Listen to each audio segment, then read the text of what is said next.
What's up, everybody? Welcome back to the TLZ podcast. Before we get started, make sure you click that like button and the subscribe button down below. Make sure you show that support for the channel. And I know we haven't been posting for a while now, but we're back. And today we have a very special guest, my good friend, Isaac. Welcome onto the podcast, bro. Hi, thank you so much. I'm really excited to be on here. For sure, man. It's great to have you. And it's awesome to have you as our first guest back. By the way, as everybody can tell, we got some new equipment. I try to make it look nicer. And yeah, so we're back and let's jump right into it. Isaac, you just, by the way, congratulations on making it to World Juniors this year in the recent tournament. How did you feel playing that tournament? I felt like I played okay. Like I'm somewhat satisfied with my performance.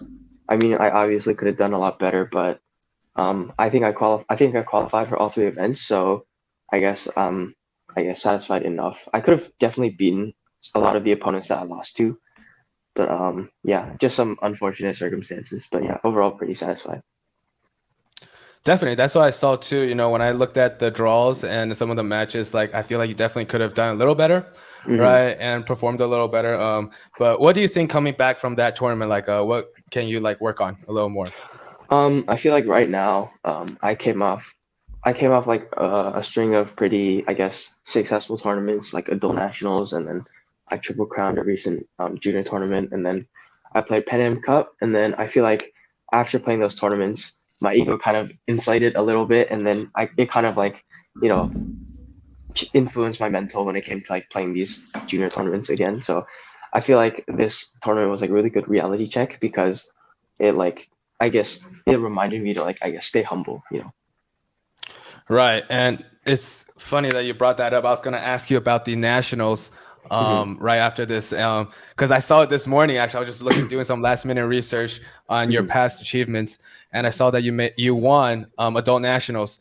And that I looked through the draws and the players you played; they were tough players. So it wasn't like a easy, adult national medal. So like there's so many questions that I have for you for the adult nationals. Like you played Don, beating him 21-14, 21-14. What happened in that match? Because I didn't see that match. I just want to wonder like what happened. So before that match, I feel like for the entire tournament, I didn't have a lot of pressure because I didn't really have super high expectations for myself. Because when I looked at the draw, I felt like I had a pretty difficult draw. Because I mean, in quarterfinals, I had to play Don, who like won adult nationals last year. So I thought that was like a good opportunity for me to, I guess, like show like my level, right?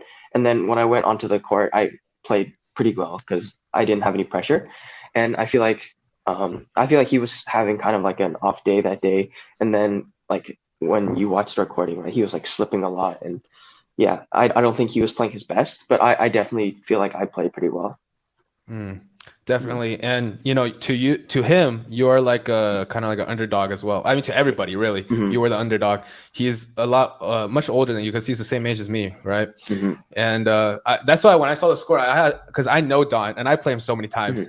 So I was, and for you, because even when I see you as like a younger generation, right? Because I watched you practice when you were younger, and just you were so small. And now you came out and you beat Don in adult national. I was like, wow, what happened in that game? And it was that's really great accomplishment on your part. And Thank you. you go on to play Howard, and you also beat him. What was that experience like? Because Howard, played in the Olympics and he has his achievements too. Yeah, I feel like when I was playing Howard, I went into the match like with basically the same mentality, right? I was like, this dude is obviously like one of the best men's singles players in U.S. history, right? And then I was like, oh, I'm not expecting myself to win, right? I just want to play a good match, and I guess show everyone how good I am. And I ended up playing really well. I feel like that was the best match I played that tournament because I was able to, I guess, like calm myself down and play really patiently. And I feel like it was a really good experience.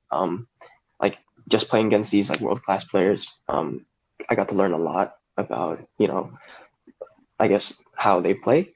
And like after the tournament, I got to like talk to him a bit, and I feel like he's a really nice guy. Like he gave a lot of valuable information to me. So yeah, that was really cool. Absolutely, absolutely. And in the finals match you played Adrian, right? And for that's slightly different because Adrian, you guys are roughly around the same age. Hmm. So it wasn't like you were the complete underdog like the past two matches. So Hmm. what was that like, and what was the your mentality going to the third set? I feel like for that match, I previously lost to Adrian a few times, in like junior tournaments, and I was a little nervous, because I haven't beaten him yet, like at before then, right? And I was like, oh, like I'm kind of scared if I lose because he's also like similar to my age, right? Except, because I already, I guess, qualified for Pan Am team at that time, I also like was already like happy enough with my result, so I didn't go into that match like feeling a lot of pressure. And then, when I played Adrian, I was really nervous in the first set, and I ended up like losing. And after that, in the second set, I kind of like thought about it, and I was like, oh, I'm okay with losing. And then I just decided to play, more patient. And I feel like he was also kind of nervous because I'm younger than him, and he obviously wanted to win this really bad. So I kind of took advantage of that, and I just decided to play, safer. And I feel like in the end that helped me a lot, and I was able to pull through. I mean, definitely, you won the last set. It wasn't super close. It was like 16, I believe. Mhm. And yeah, you did phenomenal for that tournament. Thank you, Incredible. thank you. And I'm extremely proud of you personally because I've Hmm. known you for so long. When you were young, Hmm. and now you're just grown. Last time I saw you at EBC, I kind of saw you guys training over there. Hmm. You're like super tall now, and Hmm. you're fit, and you're just in your prime right now, right? Hmm. And you're young and just great. And talking about like knowing you since you were younger, Hmm. what got you into playing badminton in the beginning? So, I started playing badminton when I was 7 years old. It was like a few months before I turned 8. I think I was in third grade. So before then, I tried a lot of sports because, like, I was really fat when I was a kid, right? And, my parents wanted me to lose some weight. And I started with soccer, I think when I was like 4 or 5-ish, and I was kind of bad at that. So then I decided to like try basketball because some of my friends were playing basketball at the time. And then, I would go to every training, and then after an hour or two, I get tired, and then I just sit under the table and just like goof off, right? So then, my parents came in to pick me up one day, and they saw me sitting under the table, and they're like, "Oh, maybe basketball isn't the sport for him." And then they're like, "Okay, maybe we need to find a new sport." And then at the time, my sister was in college, and she'd been playing like high school and college level badminton for a while. And then my parents were like, "Oh, we can give this a shot because we're already familiar with the sport, and we already have the equipment like the rackets and stuff, and might as well just give it a try." I see, I see. That's like how you mentioned about your weight, right? And Hmm. they were worried about that, and that was a persistent problem Hmm. throughout, like especially I would say like three-quarters of your badminton career. Yeah, for Like sure. that was a problem, right? Hmm. So how did you try to fix that problem? Like what things did you do to try to cut down the weight and just along the journey? So I think, I was really overweight up until like a little like around 2 years ago, I would say. Like during the pandemic is when I lost most of my weight. But I feel like since forever, I've always just loved eating, right? And then my parents would just feed me because that's what parents do, right? And after a while, it like really started to affect my performance. And I remember, in like U11, U13, I could get away with like winning a lot of my matches just from technique, right? And I was like relatively strong compared to the other kids, so I would just smash it or clear it or something, right? And I wouldn't have to move as much. But I feel like once I hit U15 and U17, um, it's starting to get a little more difficult to play because everyone could move, everyone could hit, right? And I couldn't keep up, like, and my like physical capabilities were lacking, right? So I feel like that really, like made it difficult. Um, and then during the pandemic, we switched to remote learning for a bit, right? So we didn't have, in school classes, and then I feel like a big like factor as to why I was so fat was because I go to a pretty like nice school, and then they have really really good lunches, and then I Mhm. used to just eat a lot, right? And then I wouldn't have that much self control, and then I would just overeat, and then I feel like transitioning into online learning gave me, I guess, like a break and gave me like an opportunity to like start dieting. And then since we were at home, right, and then it was like difficult to eat out, whatever, I controlled my diet really well. And then I cut out my carbs, right? And then I started training a lot because I feel like my schedule freed up a bunch. And then the exercise plus the dieting just made the weight loss really easy. And I lost around like 30 something pounds in like 2 months, 3 months. So I think that was pretty good.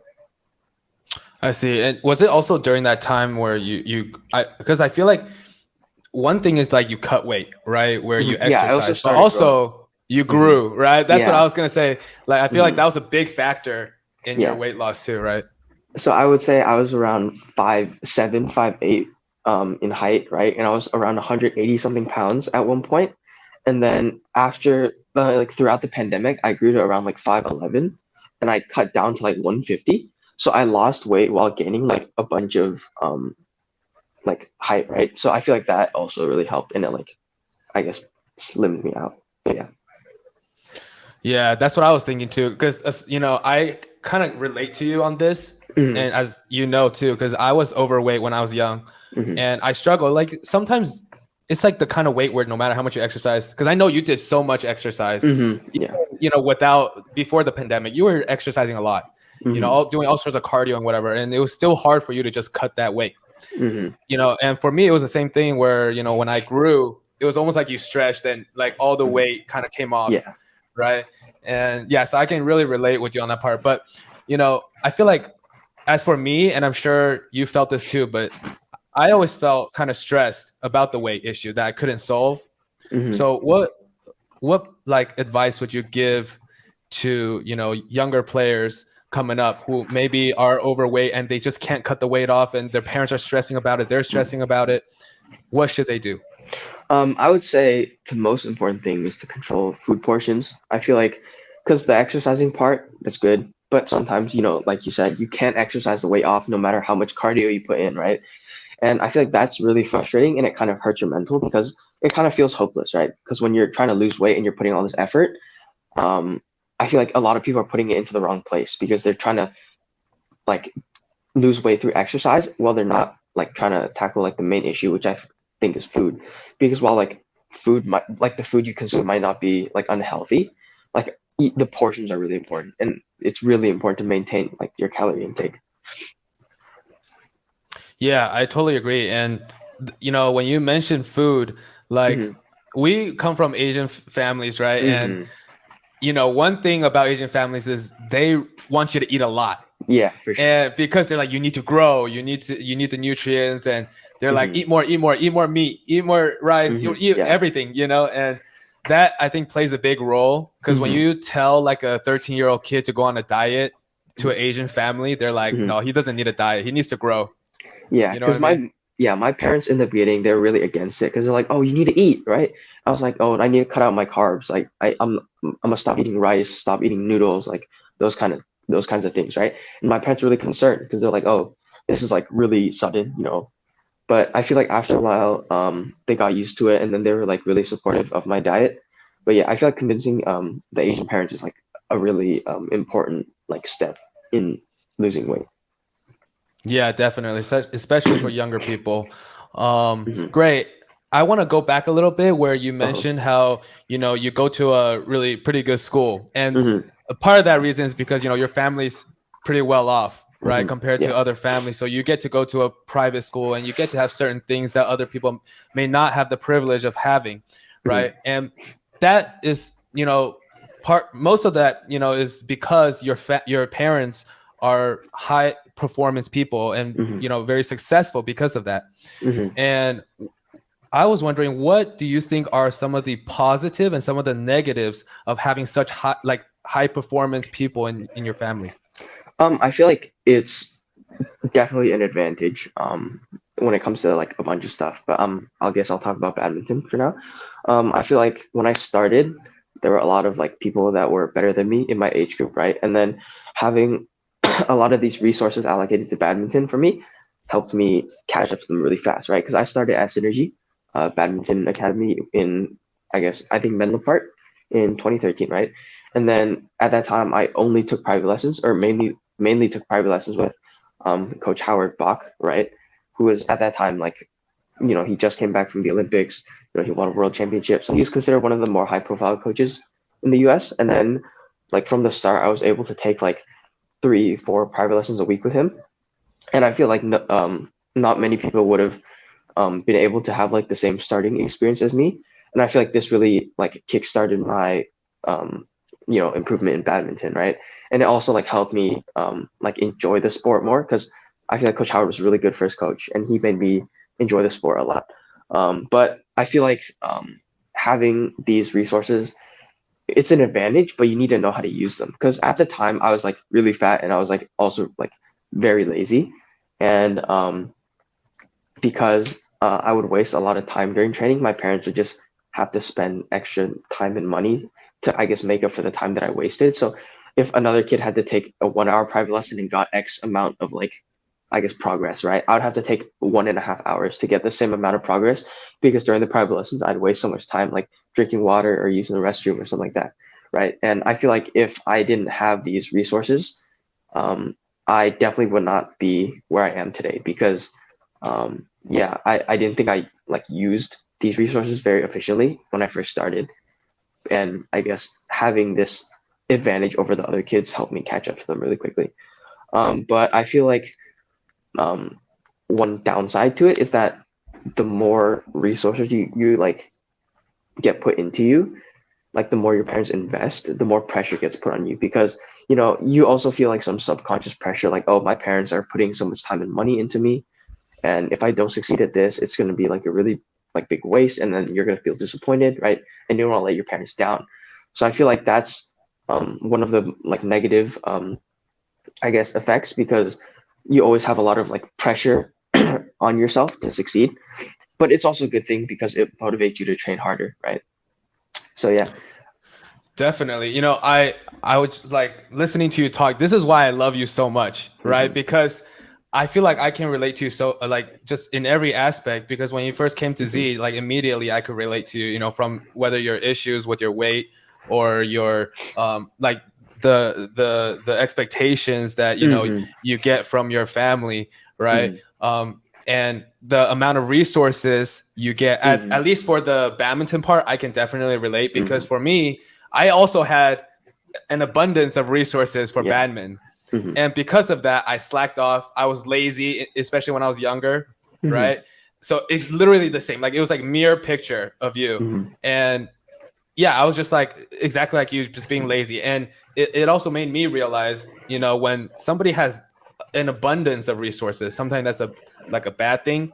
And I get a lot of parents or friends who come up to me like, Tony, you're so lucky. You get all these resources. You get whatever, right? And that's not the case. Because you live in a completely different world, right? And you have different expectations compared to kids who might like not have anything, and nobody has expectations for them, right? So yeah, I can definitely relate to you on that part. Yeah, for sure. Like you said, like your parents are both coaches, right? And then I feel like, especially, I feel like it was probably worse off for you, because for me it was just, oh, we can go find a coach. But because you're like directly related to two coaches, right? I feel like this puts even more pressure on you. And then I feel like after a while, you can turn this like pressure and into motivation. At least that's what happened for me, right? Because you're like, oh, I definitely like, I have these resources, I want to use them. And in the beginning, it's like kind of annoying, right? It's like why do I have to be put in this situation, right? But then in the future, like as I got older and I guess like moved into like the older age categories, I was like, oh, I was wasting a lot of these resources in my like earlier years, right? And I want to like make the most out of them now. So yeah, I feel like that's really important. I feel exactly the same. And you mentioned pressure, and one thing I feel like is really important when it comes to pressure is that pressure can create something really great, and it can create it can completely break you too. Yeah. Right. Like, there's like so many examples of successful people that came out of pressure. And there's so many people like examples where pressure breaks you down. Like if you look at like other sports, like LeBron, he was under so much pressure coming into the league, right, into the NBA. And everybody was saying he's the chosen one. And under all that pressure, he become like one of the greatest of all time. Right. And then you see like No offense to Zion, but Zion Uh-huh. came in with like a really high expectation, but he's not even playing right now. He didn't even play nothing, right? So Mm-hmm. it really like it can go either way. It's like a double-edged sword, right? Mm-hmm. And moving forward with, like how your family is really well off and you get all these resources, Mm-hmm. you, that also means that your schedule is extremely packed. Mm-hmm. And I know this firsthand because I've seen you live this schedule. Uh-huh. And you have all these, like, you have badminton, you have school, you have extracurriculars, everything. Mm-hmm. And how was your mental health, throughout your childhood going through this rigorous schedule, and how has your mental health evolved over time? I know my workload in elementary school was relatively light because I don't think elementary schoolers have too much to worry about. And, that's when I was training at Z, right? And then I started getting good at badminton. And then I think when I hit middle school, that's when like stuff started to get busy, right? I wasn't the best like performer in school, so I didn't have like the best grades. And then I started taking tutoring classes, and then I live really far from Z, right? So I had to commute like an hour there, an hour back every day for training. And then after a while, I was like, oh, it was like really hard to manage, like tutoring, school, training. And then I had to switch clubs because of that, right? To Bintang, which is like really close to my house, right? And then I feel like a lot of this like this like busy schedule was really pressuring at times because when you have so much like stuff to do, you like often get really tired and unmotivated to like keep training or keep working. And then I feel like during these few years, I feel like I was really stressed, and then it did lead to performance issues in not only badminton but also like school, right? But I feel like once I hit high school, it got a lot better, especially because of COVID. Because as soon as COVID, hit, my schedule freed up, and then I invested a lot more time into badminton, and I was able to train at like for 2 3 hours every day with Coach Chan. And I feel like um, once I got to that point, it was a lot more like I guess it felt a lot better because there wasn't as much pressure, and I could invest the time that like invest my time into badminton, which I thought was more important than like a lot of the other things, right? So I started prioritizing badminton, and then my mental health got better once my schedule freed up.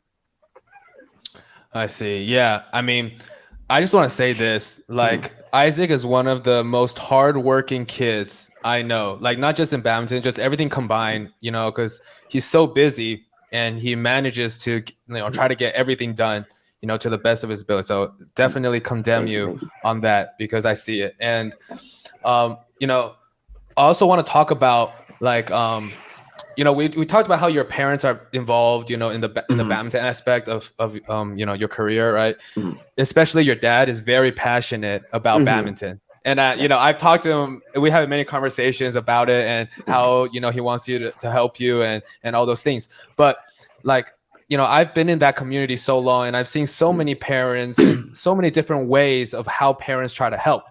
mhm, And sometimes I've seen many cases where the help helps, but mhm, sometimes when they try to help too much, it backfires and it, mhm. goes against them. So how much do you think of your dad's like involvement in your badminton career was helpful, and how much do you think was unhelpful? So this is actually like a topic that I am very like passionate about because I often see a lot of parents like get involved in their kids' training, and I think that's a good thing because having supportive parents is like one of the most impactful factors on like a children's like development in badminton, right?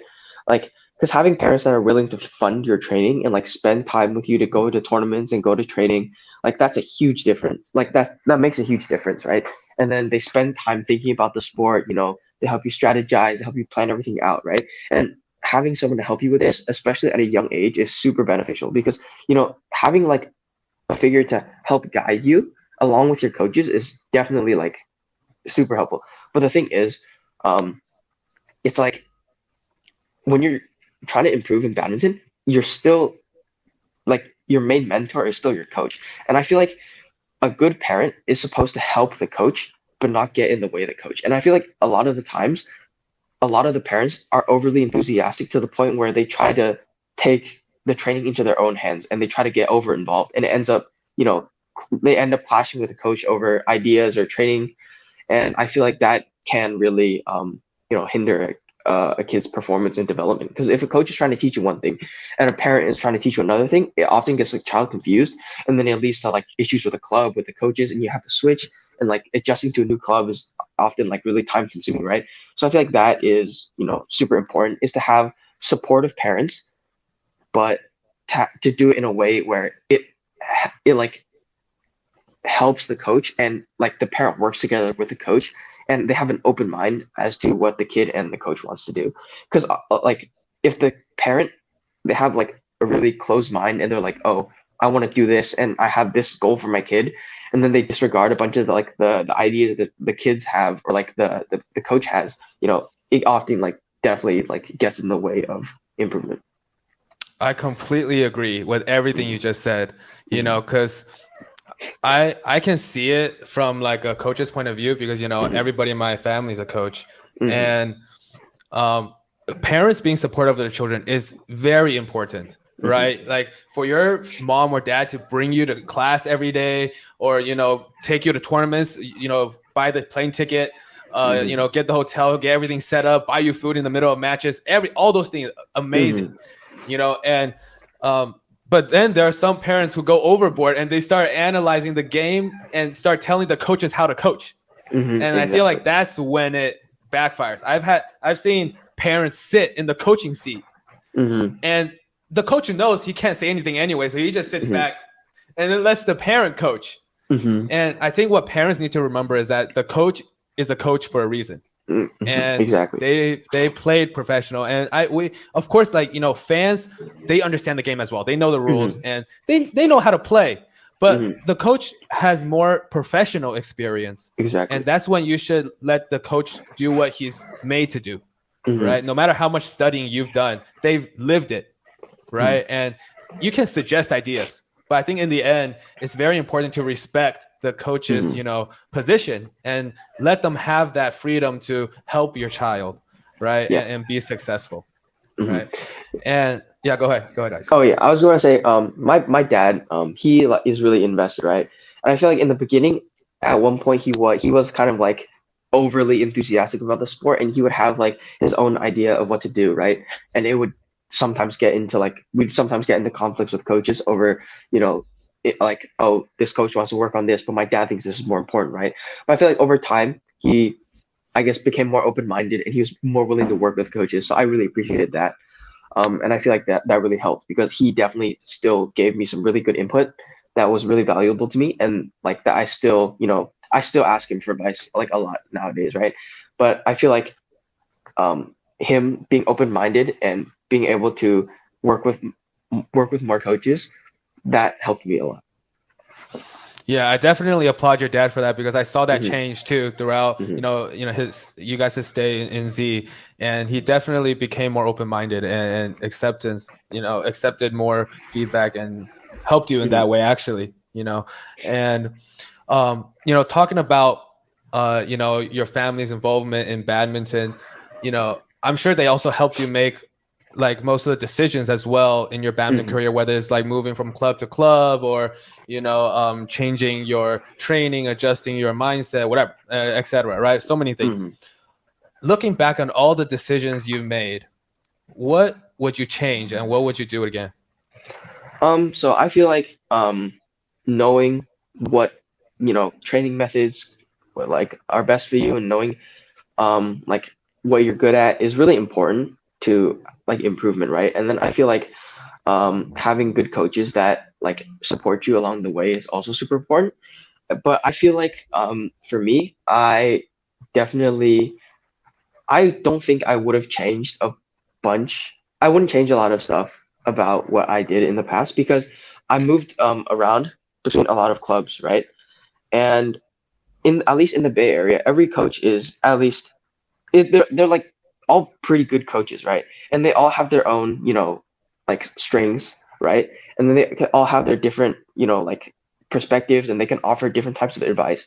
And I feel like especially like your mom, like when I started training with her, right? She gave really good coaching on technique and that kind of stuff. And I feel like that helped me a lot throughout my badminton career because I feel like my technique was always pretty good compared to the rest of like the kids, right?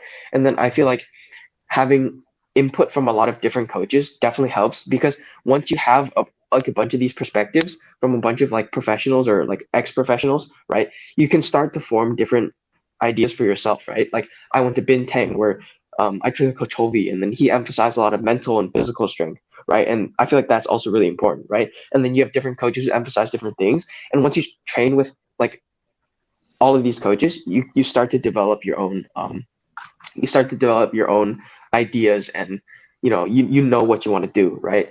And then I feel like throughout the years, I at first I was like, oh, I need to work on my technique, right? And I like focused mainly on practicing my skills and my technique and that kind of stuff. And then after I moved clubs, I was like, oh, I need to work on my physical, and I would do more like physical training, and I do more like endurance and mental training, right? And then I feel like going through these different like phases and training methods really helped me like know and learn what I need to work on now. Like for example, I know, oh, I play against these kinds of players now. I need to work on my physical ability now because I need to keep up with them in stamina, right? So I feel like having a bunch of these experiences definitely helps. Yeah, I agree on that part. But I was wondering, like, it does make sense that you get different experience from being with different coaches, right?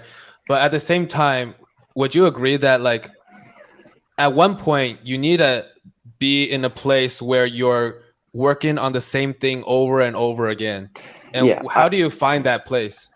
Okay, so I feel like that, yes, is very important because I have this feeling that when every player has a coach that they are, I guess, like extra compatible with, right? And then they have this one coach that I guess fits them. Because I know like there are a lot of good coaches in the world, but I'm sure like every person has a coach that they're going to be most compatible with. And I feel like understanding what you're good at and understanding what the coach is good at is really important for that, right? And I feel like once you find that coach, it's really important to stick with them and to like follow their guidance because I feel like once you meet this really compatible coach, all of their experience will like transition to you so much better than like another coach, right? So I feel like finding that coach and sticking with that coach is super important. Agree. That's perfect. Yeah, because I feel like sometimes players get the wrong idea where it is good to gain different experiences from many coaches, but at the same time, I think players need to realize that if you really want to get to the next level, sometimes you have to do the same things over and over again. And there is one thing to learning many things, but there's also one thing to doing everything over and over and over and over again, right? And great. I want to move forward to just a fun question. Like, Okay. what do you think personally, like your greatest strengths as a badminton player and your biggest weaknesses? I would say for my biggest strengths, I wouldn't say I have a lot of like super outstanding, I guess, strengths. I feel like when it comes to junior badminton, I am a little more consistent and stable than the rest of the players here, right? And I do feel like I have relatively good technique. But once I played against like some of the international players, right, such as like Brian Yang and like the Mexican singles one, I was like, oh, there's a lot of stuff I need to work on, and I feel like compared to them, everything needs work, right? And there's not like something that is super outstanding, and it was like a really humbling experience. But I feel like in junior badminton, yeah, I feel like I perform relatively stable. But yeah. Man, you mentioned the game against Brian. I watched a few in the this morning. Horrible game. Yeah, I was super nervous. I was Horrible game. super nervous. Yeah, it's because before the when I okay because this was my first international like adult tournament, right? And because I never signed up for any like international challenges or international series or future series in the past because I was always like too young and I was like trying to focus on school, and then I wasn't expecting to win adult nationals, right? And it was kind of just like I wanted to like gauge my skill level with like the rest of the players, and I ended up winning, right? So then I made a team event, like a continental team event for my first adult tournament, and I just felt a lot of pressure because I was technically singles one, right, for Team USA, and that was Yeah. like super nerve wracking because like at least in the Pan Am region, USA is one of the stronger regions, right? Like around there with Canada and Brazil, right? And then I know a lot of these, like I saw a lot of the players in person that I used to like watch on YouTube, right? Like Igor, like Brian, right? And then like Kevin, Gordon, right? So I was like, oh, I need to play well. I need to like prove that I'm like at the same level, like around, like I can compete with them, right? And then Yeah. I ended up just getting really into my head and super nervous. I could barely even like grip my racket properly. And then I was really grateful for like my teammates and Coach Hendry and Esther, the team manager, for being really patient with me because they could tell that throughout the whole tournament I was performing really poorly. Like during the like training sessions and during the few matches that they gave me to like, I guess like play, I was performing like super poorly, and they still let me, they still gave me opportunities to play in the final. So I was really grateful. Mhm. Yeah, I mean, I watched that game just for a few Hmm. points, Hmm. and I was thinking to myself, like, I mean, I know there's like a level gap between Isaac and Hmm. Brian, but it's not this big. Like, it's Yeah. not like you were just every shot was going out. It Yeah. just you just weren't looking like yourself, and I was like, oh Hmm. my god, like something's happening. Uh-huh. But yeah, and I also noticed that you've always been wearing like the your like tape around your knees. Oh yeah. So what happened? Like, what caused the injury? So I took a break after junior nationals last year, because I think I hurt my hip flexor and my foot, like during and after the tournament. And then during that time, I didn't train for like around a month, and then I started like not exercising as much. And then when I came back, I gained a little weight, and then I just wasn't as like athletic as I was before. And then instead of gradually like easing myself into my old training routine, I jumped like straight back into it, and I played like a tournament like a week after I got back. And starting from then, I started getting knee pain. Um, and I never really took the time to, I guess, go to a doctor and check it out. Like I've gone acupuncture, I've seen a doctor, that kind of stuff. I've been to physical therapy, but um, I feel like the knee pain has been there for like a little over half a year, maybe more, almost like I think 9 months ish. Um, but yeah, I feel like it's been getting worse over time. And then recently at the World Junior and Pan Am trials, like a week or so ago, um, the knee pain was getting really bad, and then it was getting like really hard for me to play. So then in my singles, I couldn't jump. It was like really hard for me to lunge, and then in my doubles, I couldn't like jump smash, right. It was like super hard to play, and then I feel like that was a really big factor as to why I didn't perform that well at that tournament. I mean, I'm so super happy I qualified, right? But I definitely could have done better. So now, yeah, I'm taking a break right now. I haven't trained in like a little over a week, 2 weeks, and I'm planning to take a break for at least a month. I'm going to see some doctors because definitely do want to fix my knees. Yeah, before I keep Yeah, playing. yeah. You definitely need to look into it. Trust me. Like Hmm. you don't want to keep working on it because I Hmm. made that mistake and it was not good. Yeah, And like, are you still gonna like work on like skills, like just standing there, or you yeah, just for stopping sure. training completely? Yeah, I've been You doing gonna those. I've been going to the gym to do like strength training for my upper body and my knees. Like I've been just I guess like keeping myself in shape. Like I'm making sure I don't gain weight this time when I take a break yeah. because last time I kind of let myself go. And yeah, so this time I'm sticking to a diet. I'm still working out. So yeah. Perfect, perfect. Hmm. Yeah, hoping you get better soon Thank you. from that. Yeah, and then moving forward, do you have any like role models like in badminton? Oh Like yeah. who would they be and like how have they influenced you? I would say I have a few role models, all from I guess like different backgrounds. First, like professional players, I would say definitely one of them is Brian Yang because as one of the best like singles players in the Pan Am region so far, right? Like he's still super young and he's already at like a really high level, right? Um, it kind of like is he's more of like a because when you think about like Axelson, Lindan, Lee Song Wei, right? They're all like super, I guess like far away. Like you can't really relate to them that much. But when it's like Brian, right? I watch his podcast on your channel too. Like he seems super like relatable, right? Coming from like similar backgrounds, right? Because he's also from the Pan region, right? He had to go through like the school, he had to balance the school and his training, right? And like looking up to him feels like a really, realistic role model because like if he like it's kind of like if he can get there, why can't I? If I put in the same work or more work, or if I just put in the hard work, why can't I also get there, right? And then I feel like once I played against him and I met him, he's like a really cool, humble guy, right? So, I just like really respect him a lot. I feel like another one of my role models is one of my teammates, Ryan Ma. Because ever since I started playing badminton, he was already at the top, right? He was already beating everyone. And then I always looked up to him because I always felt like he had a really good work ethic. He was always really like dedicated and invested in the sport, and I really respected that. Um, and I recently started training with him like a year or two ago, and then like training with him was it is a very good experience because having someone there to like constantly motivate you and push you, right? That's super important for training.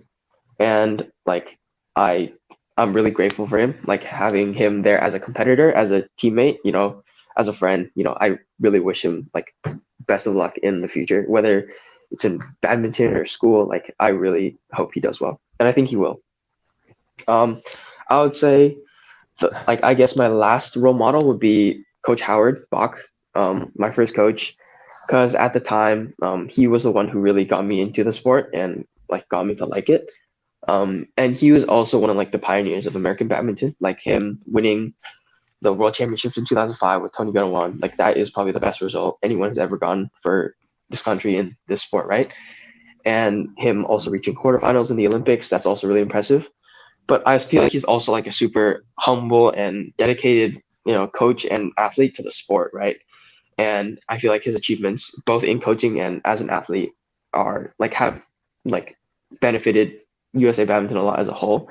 And I remember this is like my one of my most like cherished memories is I was training with him, not even for that long, but I remember one day showed up to training and he gave me one of his Olympic pins from when he went to London in 2012, and that really motivated me to keep playing because as a coach and as like an Olympic athlete, I wouldn't think it's that common to give away your Olympic pins like that, right? And then having that pin really gave me the motivation to, keep training and hopefully get to the Olympics myself, so I can give one back to him. And that's like one of my driving factors for like why I, keep training. Yeah, I mean that would be the perfect story, right? Mm-hmm. If and giving back your first coach, the Olympic pin, and giving back like yours, that would be Mm-hmm. crazy.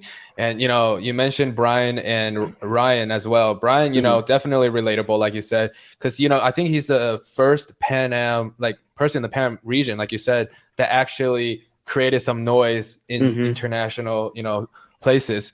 Mm-hmm. And Ryan, I also did a podcast with Ryan. Mm-hmm. Ryan has that killer mentality. Mm-hmm. He's the Yeah. guy. If there's anything Ryan's good at, it's his mental. I feel like it's just Mm-hmm. unmatched by every player in the US. Mm-hmm. He has that competitiveness that I feel like a lot of players lack in the Mm-hmm. badminton space. Yeah. And I think that's what sets him apart from a lot of people. Mm-hmm. And I also want to ask, you've played for so many years now. What is like your most memorable moment, whether it's a win or a loss or just something in your badminton career? I think my most memorable experiences so far were definitely winning adult nationals. That was like really I guess unexpected for me. Um, I was really happy. It was a really good weekend. Played against. I met a lot of new people. Like, I met Howard. I met a bunch of like the other players. Like, it was really fun. I feel like playing Pan Am Cup was also really fun because I got to like, I guess, go to a tournament with all these like current US players, and I got to learn a lot from them, like their routines, how they get ready, like, and then they also gave me a bunch of like helpful advice for when I was playing really poorly, right? And then, yeah, I think these were definitely my most memorable moments. It's definitely like your most significant medal, Mhm. one of the most significant medals ever. Yeah, for sure. I would completely agree. And Moving forward, fast forward to now, right? You're about to graduate high school. Congratulations on that. Thank you. High school is so stressful, honestly. Yeah, for Like sure. I'm in college now, and I still feel like high school is more stressful than college, to be honest. And you know, you're gonna be I think you committed to the Shanghai Jiaotong Yeah, college, right? yeah. I was wondering, I was really surprised when you posted that because you know you had most of your friends are here in the US, right? All of your connections, everybody you knew is here, but you decided to commit to a school in Shanghai, right? Where your family's from, right? I believe. And Yeah. how much of that decision was on you? I think I only started considering this a little over like half a year ago, like after junior nationals in 2022. Because it was that time of year where it's like you start college apps, right? And then I was like, oh, I really want to continue playing badminton after high school at like a high level, right? And but I never felt like it was super convenient to play in the US, like while going to college. Like I know a bunch of people are doing it right now, like Josh, Vincent, Jenny, like Annie Carey, they all, are doing a good job. Like Esther and Trevor, Kelvin, they're all doing a good job, right? But I feel like I wouldn't be able to manage like that. I don't think I have the discipline to manage, college and training here at the same time. And I was thinking of like taking a gap year at first, and I was like, oh, to go train. And I feel like that isn't really like effective because once you train, you still have to come back and go to school, right? I don't think that would be super efficient. And then I guess my main goal would, I guess, play the 2028 Olympics, and then finishing college in 2027 would be like a really good would be really good timing for if I wanted to participate, right?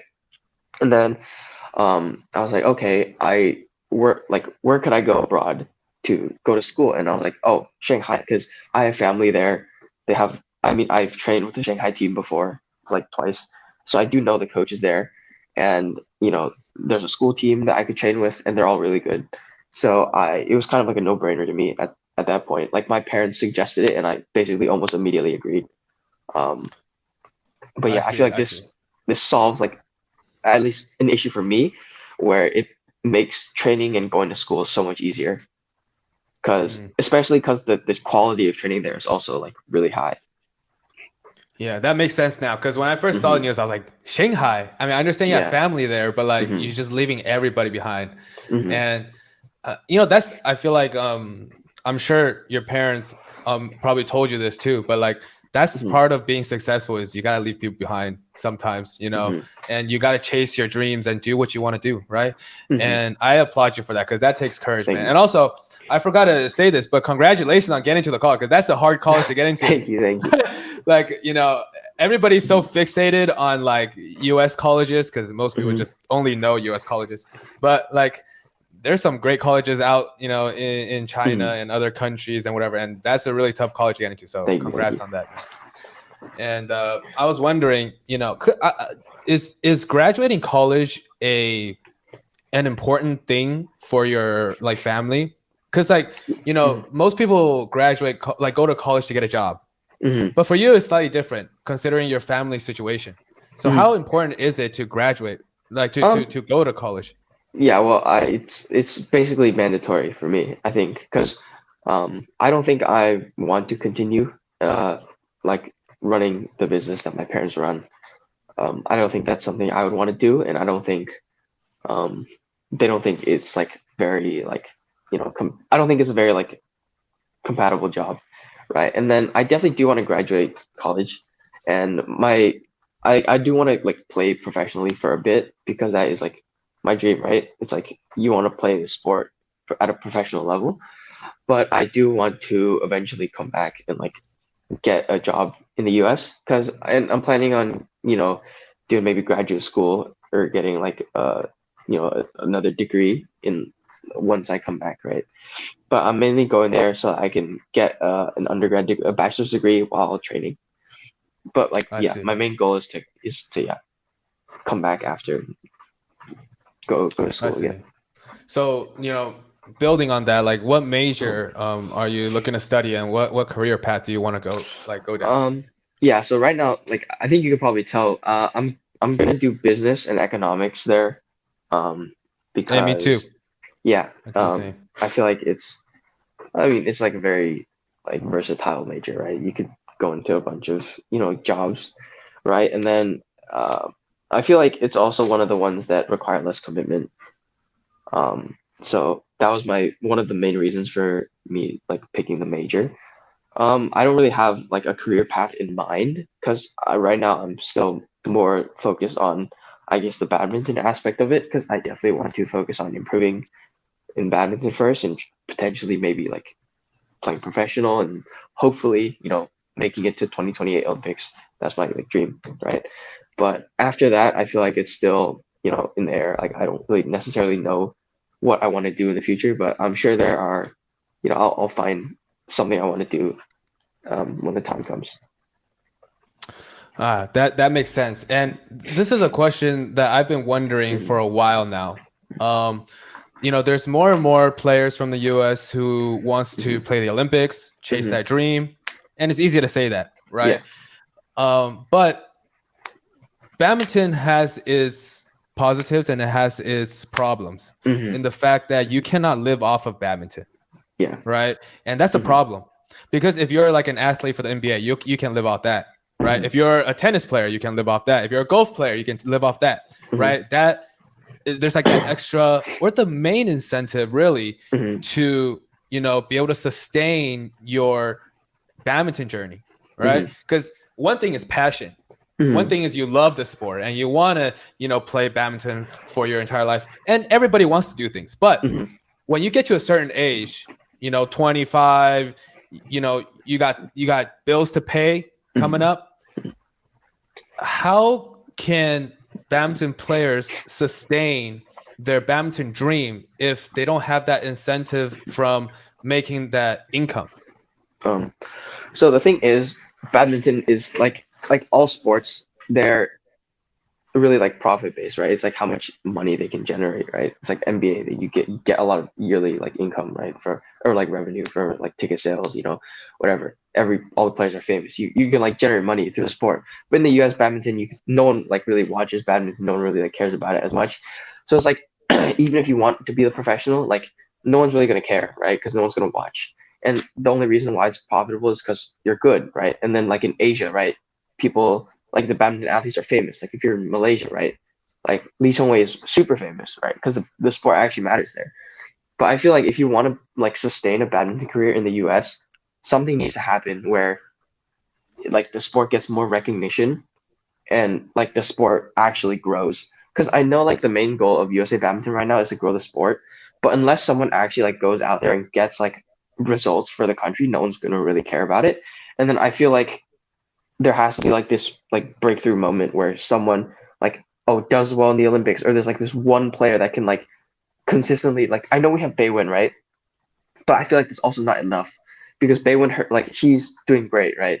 But there needs to be someone who's like there needs to be like a person or multiple people to actually like, break through and like we have to start like showing significant progress in the sport and not just like I guess like participate, right? Because like basically at like apart from Baywin at like basically all the major tournaments, like USA as a country is basically always silent. No, nothing really ever happens, right? So as like a country, no one really wants to support the players because they feel like it's kind of like pointless, right? Because it's always like, oh, they're not going to make it to quarters, not going to make it to like third round, right? So I feel like once more and more people get invested into the sport, right? Because a lot of kids my age and younger are already like, okay, they're ditching, not ditching school, but they're like Garrett Tan, like Andrew Tan, Ryan Tan, like a lot of the SoCal kids, like they're like, okay, we're gonna go live abroad or like live in Thailand and train just so that they can like go full time in badminton. And I feel like that is a really good step in developing the sport because we'll actually have some players that have the same level of training as the international like players, right? And then we'll be able to have a chance because right now all of our athletes are basically part time, like Howard, Timothy, like all of them like had to like balance training, college, work, everything like that, while other players get to train like 6 hours a day, right? Like 7 days a week. So I feel like having like a new generation that can actually like compete with the international players is like a huge step in, you know, like the future athletes who want to pursue badminton as a sport. Yeah, absolutely. I Mm, completely agree with everything you said. And, I try to, with the TLZ podcast, that's actually one of the things, I try to do is give, US players and just like Pan Am region in general, like a platform to talk because like I feel like a lot of like, players from Asian countries get a lot more media coverage. mhm, Even in their like local, like maybe gyms or tournaments that they have, they'll have local news that covers. But for the mhm, US, the badminton is such a unpopular sport in mhm. the country that even if there's a big tournament like nationals happening in Fremont or something, they don't even Mhm. cover it.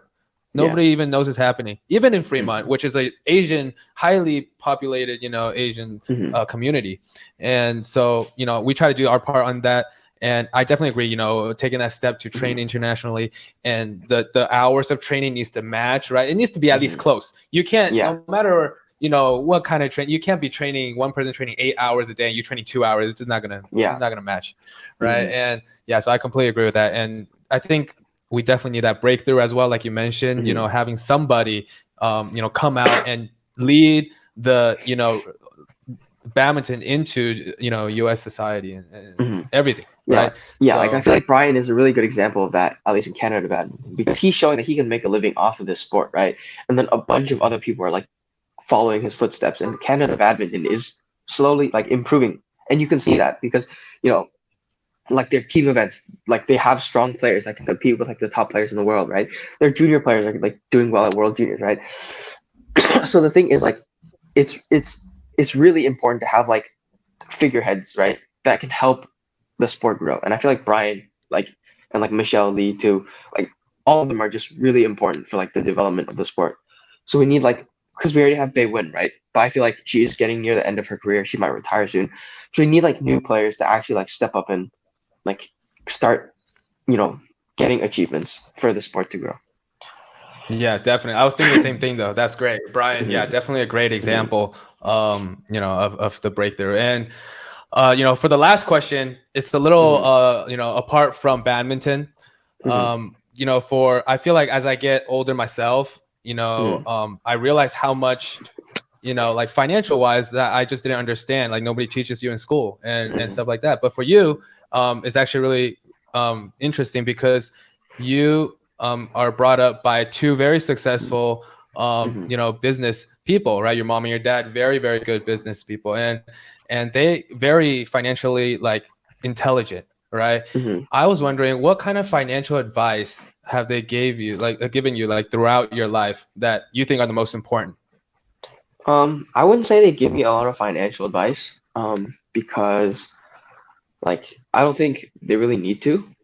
I mean, they don't feel like the need to, but I feel like some advice that I mean they've given me is like no matter how much time and money like that you put into something, if you don't like put all of your effort into it, like you could take like 100 private lessons a week, and if you're not like into them, you're still not gonna like gain anything, right? I feel like the most important thing is definitely dedication. Like dedication matters like 100 times more than like the money, right? So if you want to like play badminton, taking like investing a lot of money like by itself is not going to like it's not going to like make that big of a difference unless you put in the effort. So like you have to match the investment with the effort to actually go somewhere. And I feel like once you have that, then like the money will make a difference, right?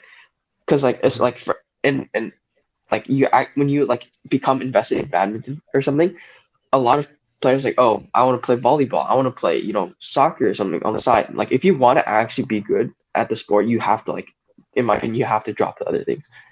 Like too many people are trying to do too many things, and I feel like you just need to concentrate all your resources into one thing to be good at it, and there's really no other like way to like succeed, in my opinion, at least, or it's really hard to. I love that you connected the badminton aspect and the financial part together because Hmm. really being an athlete can translate to a lot of other things, Hmm. right? And I think that's what gives athlete that advantage in life in general because we learned so many things through our journey, you know, pursuing our dreams is really similar to a lot of things, right? And yeah, so that is the end of the podcast today. I really appreciate you, Isaac, for coming on and giving us your time. Yeah, thank you for having me. Appreciate you, man. For sure. Right. Thank you for coming on. Thank you. Guys for watching. Make sure you guys click the like button and the subscribe button if you guys enjoy the podcast today. And also, we do have the viewers' questions coming up in another video, so make sure you guys look for that. I'm sure I will put something here. You'll see it, and then you should click that. Check it out. Isaac will be answering your questions, and it will be up very shortly. So thank you guys for watching, and we're out. Thank you, Isaac.